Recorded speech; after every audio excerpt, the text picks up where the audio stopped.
네, 여러분, 분산은 사탄의 전략입니다. 집중하는 것이 중요하죠.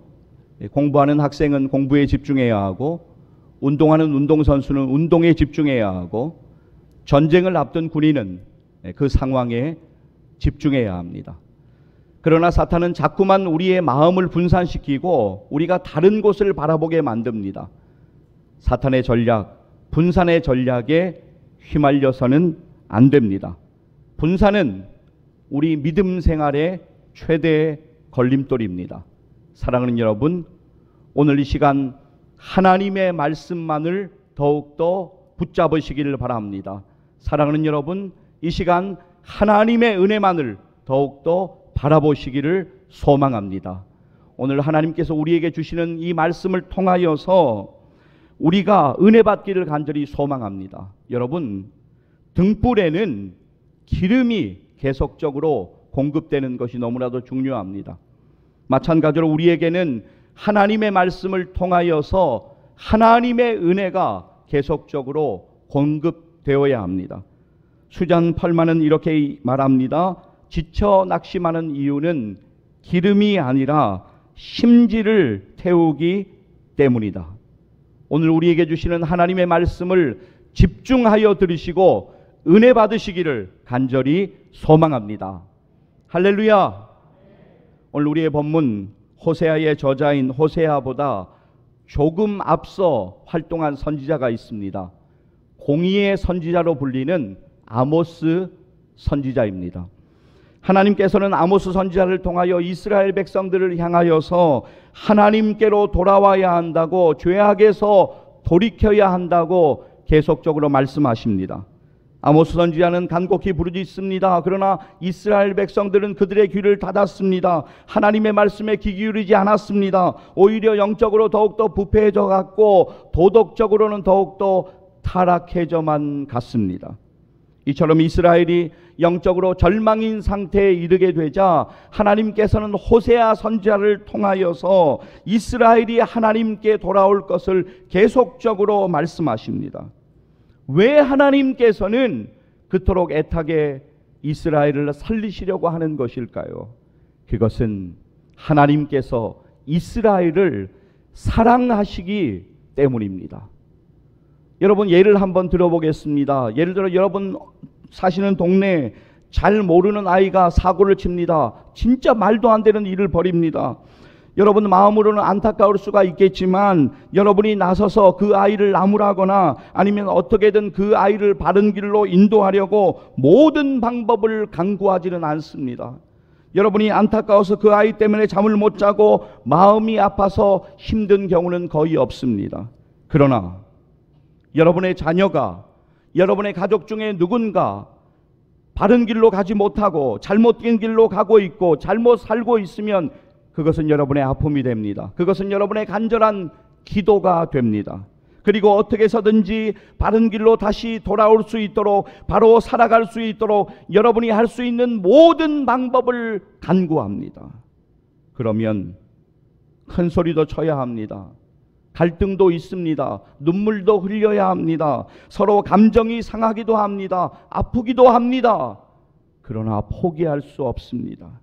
그리고 여러분은 무언가를 하려고 애쓰고 또 애씁니다. 그리고 하나님의 긍휼하신 은혜를 구하며 기도하며 엎드리게 됩니다. 가만히 놔두면 여러분도 힘도 안 들고 스트레스도 안 받을 텐데 왜 그렇게 하십니까? 사랑하기 때문에 그렇게 하는 것입니다. 우리는 호세아 선지자를 사랑의 선지자라고 부릅니다. 사랑의 선지자 호세아 선지자를 통하여서 하나님의 사랑과 긍휼하신 은혜를 외치게 하십니다. 여러분, 우리가 가만히 오늘 주일 아침에 생각을 해보면 정말 감사한 것은 하나님께서 여전히 우리를 사랑하고 계시다는 그 사실입니다. 우리가 가슴에 손을 올려놓고 가만히 생각해 보면 우리가 정말 하나님의 사랑을 받을 만한 조건이 되는 사람입니까? 그러나 하나님은 우리를 여전히 사랑하시는 줄 믿습니다. 이것이 오늘 우리가 붙잡아야 하는 은혜입니다. 여러분, 하나님을 떠나서 살아가는 사람들 가운데 인간적으로 볼 때 그럭저럭 잘 살고 있고 크게 뭐 나쁜 일이 일어나는 것도 아니고 사업도 예전과 비슷하게 유지됩니다. 직장도 예전과 비슷하게 다닙니다. 물질적으로도 뭐 크게 어려움이 없습니다. 가정적으로도 보면 교회 다니지 않는 것 빼놓고는 뭐 크게 달라진 것도 없는 것 같습니다. 이것을 우리가 하나님의 축복이라고 말할 수 있습니까? 아닙니다. 절대로 그렇지 않습니다. 여러분, 본문 당시에 이스라엘 백성들은 물질적으로 풍요해져 갔습니다. 군사적으로 더욱더 강대해져 갔습니다. 그러니까 그들의 마음이 교만하였습니다. 하나님을 찾지 않았습니다. 그들은 하나님을 잊어버린 채로 그들에게 주어진 물질적 만족감 그리고 세상적인 만족감에 도취되어서 계속적으로 교만해져만 갔습니다. 물론 여러분, 물질적인 풍요 자체가 인간을 타락시키는 악의 근원지는 아닙니다. 하지만 하나님을 멀리하고 즐기는 풍요는 인간을 타락시키고 부패케 만드는 악의 근원이 되는 것입니다. 여러분, 오늘 우리의 본문 호세아 10장 1절과 2절 말씀을 여러분들 한번 보시기를 바랍니다. 자, 우리 화면 보면서 또 여러분 성경 보시면서 우리 함께 1절과 2절 말씀 읽도록 하겠습니다. 이스라엘은 열매 맺는 무성한 포도나무라. 그 열매가 많을수록 제단을 많게 하며 그 땅이 번영할수록 주상을 아름답게 하도다. 그들이 두 마음을 품었으니 이제 벌을 받을 것이라. 하나님이 그 제단을 쳐서 깨트리시며 그 주상을 허시리라. 여러분, 이스라엘은 포도나무에 수많은 포도송이가 주렁주렁 열리듯이 열매가 많으면 많을수록 하나님께 감사하지 않았습니다. 도리어 우상을 섬겼습니다. 그리고 우상을 섬기는 가증스러운 제단을 이스라엘 곳곳에 만들기 시작했습니다. 이스라엘은 하나님과 우상을 동시에 섬기려고 하다 보니까 두 마음을 품고 그렇게 살아갔습니다. 여러분, 오늘 이 주일 아침에 예배 시간을 통하여 우리는 과연 하나님 앞에 두 마음을 품고 살아가지 않는가? 그것을 돌아보아야 합니다. 말로는 하나님을 사랑한다고 말합니다. 말로는 하나님을 믿는다고 말합니다. 그러나 두 마음을 품고 사는 것은 아닌지요?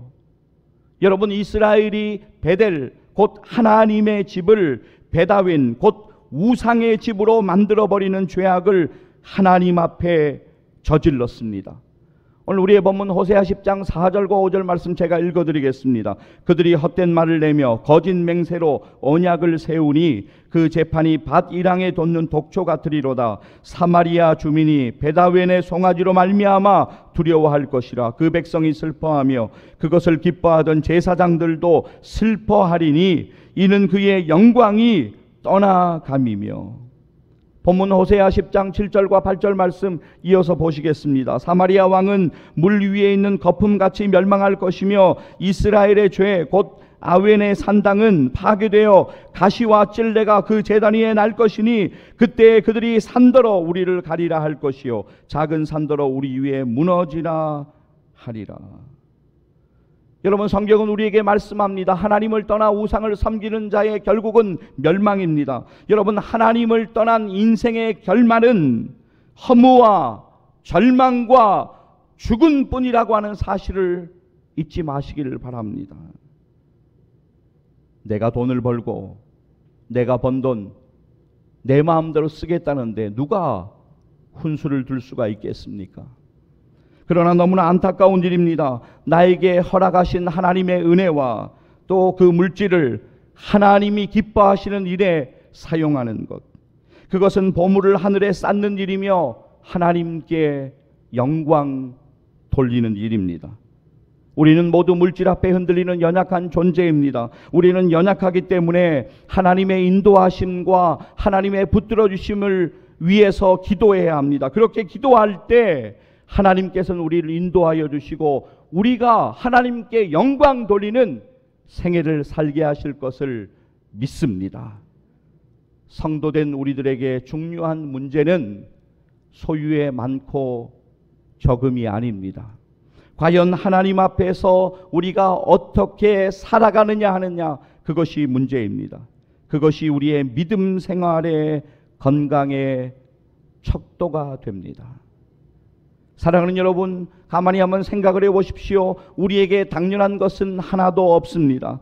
내가 땀 흘려 수고하여 일하여서 소득이 있다고 그것이 내가 하는 것이 아닙니다. 하나님이 은혜 주시지 않으면 우리는 아무것도 할 수가 없습니다. 우리는 이 사실을 이 아침에 다시 기억하고 깨달아야 합니다.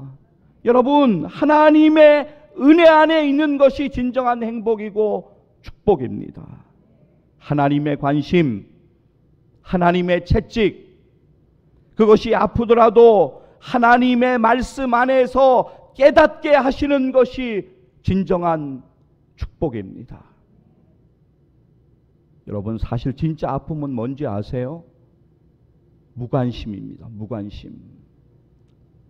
우리가 자녀를 향해서도 그렇잖아요. 모든 애를 쓰다가 도저히 할 수 없을 때는 어떻게 합니까? 네 마음대로 해라. 나는 모르겠다. 이렇게 되는 거잖아요.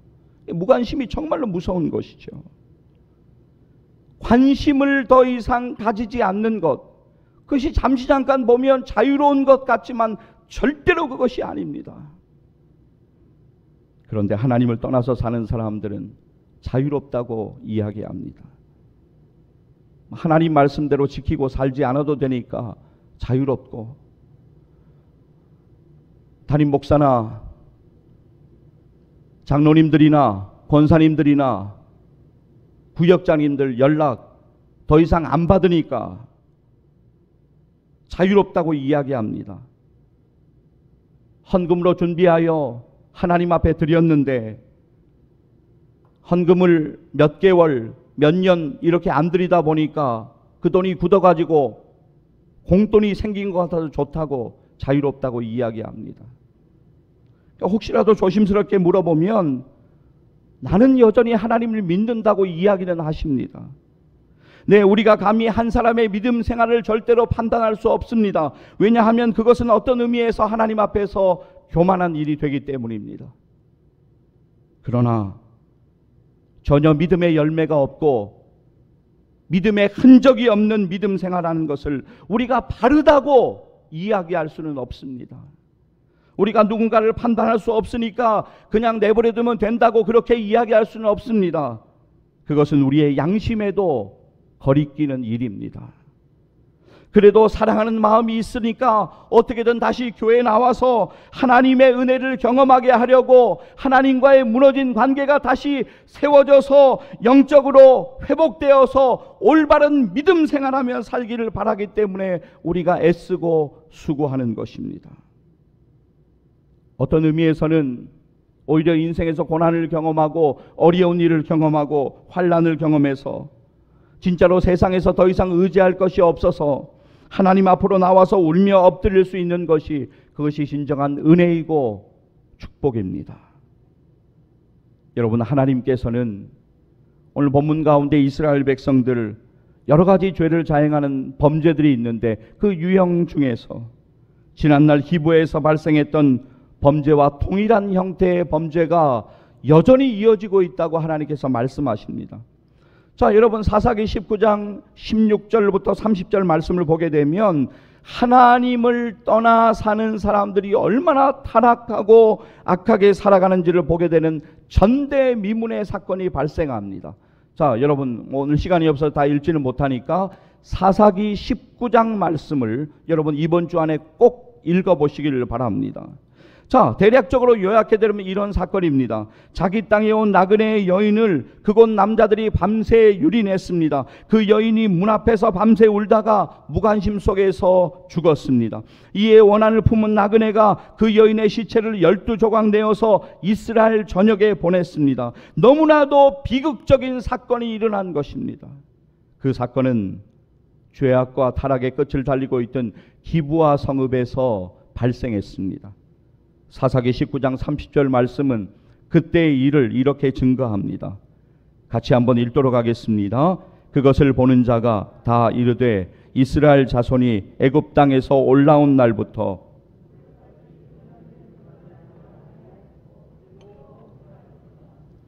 특별히 기브아의 범죄라고 하는 것은 그 추악하고 잔인한 범죄를 간과한 베냐민 지파의 무관심의 죄악이 하나님의 분노를 크게 자극한 사건입니다. 호세아 선지자가 활동하던 그 당시에 이스라엘 백성들 역시도 기브아 주민들처럼 그렇게 추악한 범죄를 자행했지만 그들은 그 죄악을 아파하지 않았습니다. 당장 하나님의 심판이 없으니까, 하늘에서 번개가 떨어지거나 지진이 없고 정말 어려움이 없으니까 무슨 일이나 일어나겠어, 이러한 마음으로 하나님의 은혜를 외면하고 옛 죄악을 습관적으로 계속 답습하고 있었던 것입니다. 오늘 우리의 법은 호세아 10장 9절 그리고 10절 말씀을 보시기를 바랍니다. 제가 읽겠습니다. 이스라엘아, 내가 기브아 시대로부터 범죄하더니 지금까지 죄를 짓는구나. 그러니 범죄한 자손들에 대한 전쟁이 기브아에서 일어나지 않겠느냐. 내가 원하는 때 그들을 징계하리니 그들이 두 가지 죄에 걸릴 때 만민이 모여서 그들을 치리라.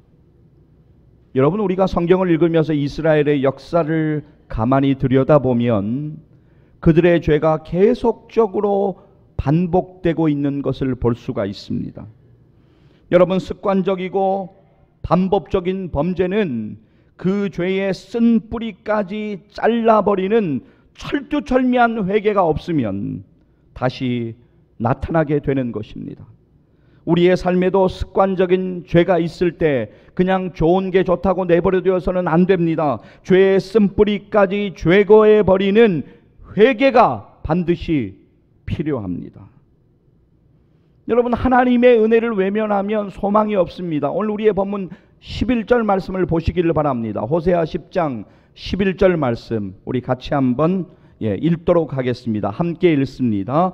에브라임은 마치 길들인 암소 같아서 곡식 밟기를 좋아하나 내가 그의 아름다운 목에 멍에를 메우고 에브라임 위에 사람을 태우리니 유다가 밭을 갈고 야곱이 흙덩이를 깨트리리라. 무슨 말입니까? 지금까지 이스라엘이 마치 타작마당에 일하면서 곡식을 마음대로 먹었던 암소 같은 자유로운 존재였으나 이제 곧 멍에를 메고 사람을 태우고 밭을 가는 힘겨운 소처럼 피곤하게 될 것이다. 하나님께서 말씀하시는 것입니다. 자, 하나님께서는 이러한 심판의 날이 이르기 전에 이스라엘 백성에게 지금까지의 모든 죄악을 청산하고 오직 하나님 앞에 나아가 회개할 것을 촉구하셨습니다. 하나님께서는 이스라엘 백성들을 향하여서 기회가 지나가기 전에 가급적이면 빨리 죄를 청산하고 묵은 땅을 기경하라고 말씀하셨습니다. 죄를 회개하고 묵은 땅을 기경하면 그리하면 하나님께서 은혜 주실 것이라고 말씀하십니다.